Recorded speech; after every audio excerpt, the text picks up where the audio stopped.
Yang kedua, bisa mendemonstrasikan surat Anas. Dan yang ketiga, anak-anak mampu memahami isi pokok atau kandungan surat Anas. Jadi nanti melalui pembelajaran hari ini kita akan mencoba mencapai 3 tujuan ini supaya pembelajaran kita berhasil. Nah, sebelum kita lanjutkan, kita absen dulu ya. Ya, yuk. Bagi nama yang kita panggil nanti boleh mengangkat tangan ya. Oke.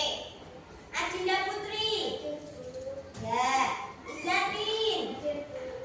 Terus Adlika Naya. Ya. Jadi semuanya datang ya. Ya, semuanya datang. Alhamdulillah pada pagi hari ini kita bisa belajar bersama-sama lagi dengan komplit. Semuanya datang. Nah, semuanya dalam keadaan sehat ya. Oke. Nah, sebelum kita mulai, kita punya sebuah motivasi dan nasihat yang barangkali bisa kamu pakai dalam kehidupan sehari-hari. Kamu tahu pensil? Punya pensil? Coba ya, pensilnya Rizky. Kita mau lihat pensil. Ya, pensil. Terus punya penghapus? Punya. Mana? Oh, ya. Nah, ini ya, kita punya Rizky. Ini ada pensil, ini ada penghapus. Apa sih maksudnya kok pensil sama penghapus ada nasihatnya? Nah, pensil dan penghapus ini bagaikan manusia yang membutuhkan satu sama lain. Ketika pensil kita buat untuk menulis, ya, lalu tiba-tiba kita membuat kesalahan, kira-kira kita butuh apa? Penghapus. Untuk menghapus yang salah, kita perbaiki lagi. Nah, seperti itulah kita satu sama lain. Ya, kamu dengan temanmu itu saling membutuhkan satu sama lain. Jadi, ya, kalian semua tidak boleh pelit. Ya, tidak boleh mementingkan dirinya sendiri. Harus mau membantu temannya yang kesusahan. Karena suatu saat bisa jadi kita membutuhkan bantuan orang lain. Ya seperti pensil tadi, ya kan? Pensil kita buat tulis.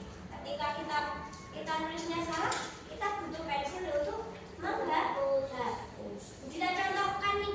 Misal hari ini, ya. Misalnya nih, uangnya Najma ketinggalan. Akhirnya Najma nggak bisa jajan. Bingung kan? Gimana ya nanti kalau nggak jajan lapar gitu ya. Habis itu Putri nawarin, aku cuma punya 2.000 nih. Kamu mau pinjem nggak? Kamu pakai dulu aja nggak apa-apa, nanti sukanya besok. Nah, dipinjemilah ke Najma. Jadi teman, jadi orang itu harus yang mau membantu sesama.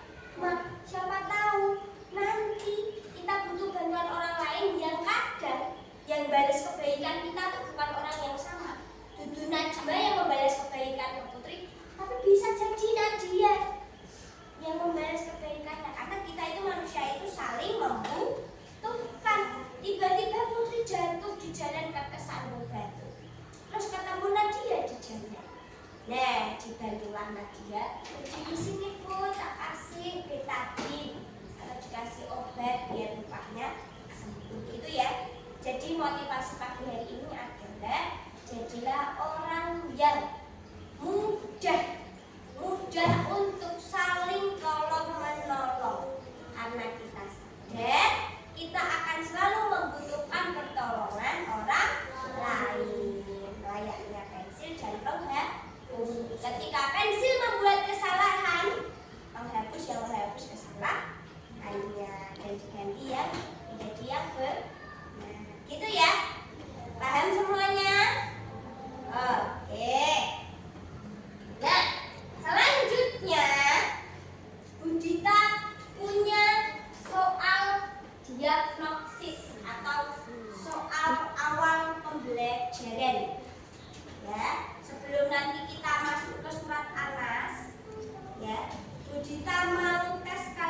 mengerjakan tentang Anas sebagai pengenalan. Oh, kamu tuh sudah tahu tentang surat Anas belum ya?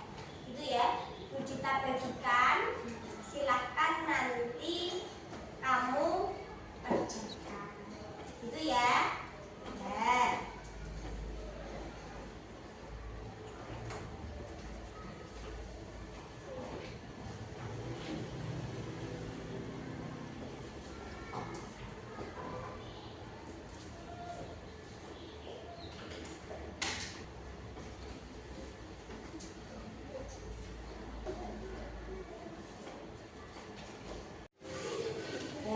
Ya. Sebelum kita belajar tentang surat Anas, ya, mari kita ingat-ingat pada pertemuan sebelumnya kita sudah belajar tentang apa ya? Ada yang ingat? Oh, Zulfa lupa. Huruf hijaiyah bersambung. Oh iya, betul. Tentang huruf hijaiyah bersambung. Nah, kita kemarin belajar tentang, kita mau tes kemarin, kamu mau perhatikan atau tidak? Coba ini kamu lihat. Ini ada huruf hijaiyah apa ini? Ha. Ada huruf hijaiyah? Ha. Ha ini posisinya di mana ini? Di depan. Pinter. Yang ini ada huruf hijaiyah apa ini? Posisinya di mana ini? Kelihatan? Mana? Di belakang. Ya. Apa ini? Apa? Tasjid. Pinter. Tasjid ini cara membacanya bagaimana? Coba yang kencang. Ditekan dua harapan. Pinter. Ditekan dua harapan. Ya. Alhamdulillah kamu bisa menjawab pertanyaan-pertanyaan Bu Cita. Berarti kemarin kamu perhatikan ya? Ya. Oke. Pertanyaan nih. Apakah kamu di rumah punya Al-Quran? Punya.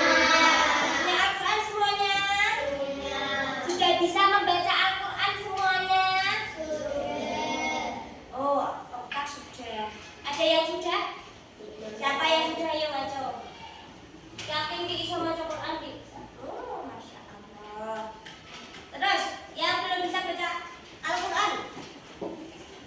Berarti masih ikra ya? Tidak apa-apa, masih belajar.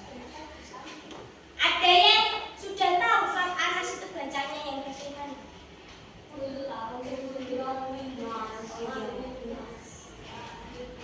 Pasti pernah membaca surat Anas. Mungkin ketika kamu ngaji di rumah, TPA, ya kan, di rumah TPA kan? Atau mungkin baca surat Anas di rumah, ya, pasti semuanya sudah membaca. Dan kita akan kenalan lebih lanjut dengan surat Anas. Kita kenalan dengan surat Anas. Surat Anas yang kamu baca tadi itu artinya adalah manusia. Anas artinya apa? Manusia. Nah, nomor suratnya itu nomor 114. Ada di juz ke? Ya, 30. Pinter. Rata-rata surat pendek itu ada di juz ke-30. Jumlah ayatnya ada 6. Ada berapa? 6. Tangannya piye 6? 6. Ada 6. Ada 6. Nah, surat Anas ini diturunkan di kota Mekah. Karena diturunkan di kota Mekah, makanya tergolong surat Makkiyah. Surat apa? Makkiyah. Makkiyah. Oke. Nah, selanjutnya surat Anas ini itu termasuk atau tergolong juga ke dalam surat Mu'awwizatain. Ada yang tahu apa itu surat Mu'awwizatain? Itu surat Mu'awwizatain, ya, betul. Surat Mu'awwizatain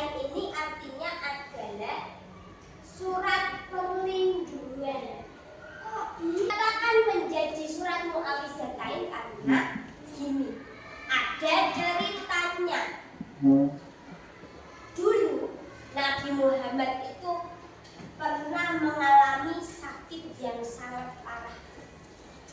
Hingga akhirnya Allah itu memerintahkan,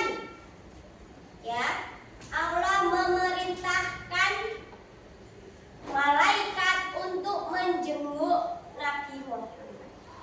Ketika malaikat datang, mengobrollah malaikat dengan Nabi Muhammad. Akhirnya malaikat bilang ke Nabi Muhammad, maaf Nabi Muhammad, sepertinya aku harus menceritakan hal ini. Nabi Muhammad sakit itu karena ada orang Yahudi yang menaruh yang menaruh sihir di dekat sumur. Kagetlah Nabi Muhammad mendengar hal tersebut. Setelah malaikat itu pamit pulang, Nabi Muhammad memerintahkan sahabatnya untuk mengambil sihir di dekat sumur tersebut. Diambillah sihir itu, lalu Allah memerintahkan Nabi Muhammad untuk membaca surat An-Nas. Surat An-Nas kan ada 6 tadi ya. Ketika dibaca satu ayat, lalu sihirnya itu lepas satu. Dibaca ayat kedua, sihirnya lepas satu. Hingga dibaca ayat yang ke-6, akhirnya semua sihir itu hilang. Dan Nabi Muhammad dinyatakan sembuh. Nah, dari situlah kita bisa tahu bahwa di dalam surat An-Nas ini mengandung sebuah khasiat tentang apa? Tentang perlindungan. Perlindungan dari sihir, perlindungan dari godaan setan. Terus sihir aja bisa hilang dengan kita membaca surat An-Nas. Itu ya. Paham semuanya? Nah, berdasarkan kisah Nabi Muhammad tadi, kita jadi tahu bahwa surat An-Nas itu berisi tentang perlindungan. Makanya dalam surat An-Nas ini berisi tentang perintah kepada manusia, kepada kita, untuk selalu berlindung kepada Allah. Berlindung dari apa saja? Berlindung dari godaan setan, berlindung dari kejahatan manusia. Nah, dalam kehidupan kita sehari-hari itu ada banyak sekali kejahatan di sekitar kita, seperti pencurian, apalagi begal, perampokan, apalagi. Dan hanya Allah yang dapat menolong kita, yang dapat melindungi kita. Tidak ada yang lain yang dapat melindungi kita. Nah, selanjutnya kita juga tidak boleh menyekutukan Allah. Ada yang tahu apa itu menyekutukan Allah? Apa ayo? Menyembah selain Allah. Misalnya nih, menyembahnya patung, apa menyembahnya pohon, boleh nggak kira-kira? Enggak boleh. Patung, kalau dia tiba-tiba ada banjir, dia bisa menyelamatkan dirinya sendiri nggak patungnya? Ya, bisa, dia cuma diem aja. Kalau dia menyelamatkan dirinya sendiri aja nggak bisa, apalagi menyelamatkan orang lain. Makanya kita tidak boleh menyembah kepada selain Allah. La ilaha illallah. Tidak ada Tuhan selain Allah. Hanya Allah yang boleh kita sembah. Biar semangat semuanya, coba. Ana saleh.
A'udzu birabbin nas, malikin nas, minal jinnati wan nas. Oke, tepuk tangan. Nah, setelah kalian sudah mempresentasikan hasil kalian membuat poster tadi dan posternya sudah kamu tempelkan di dinding. Selanjutnya, mari kamu mengerjakan soal yang Budita berikan ini untuk mengetes kamu sudah paham materinya atau belum. Nah, itu ya. Yuk. Perhatikan. Oke, boleh nama pensil? Ini pakai pensil.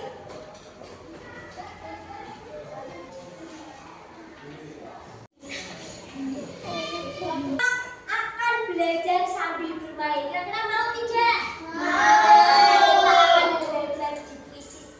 Nanti yang Budita tunjuk ke depan, silakan ke depan ya, maju ya, pilih jawaban yang menurutmu benar ya. Oke?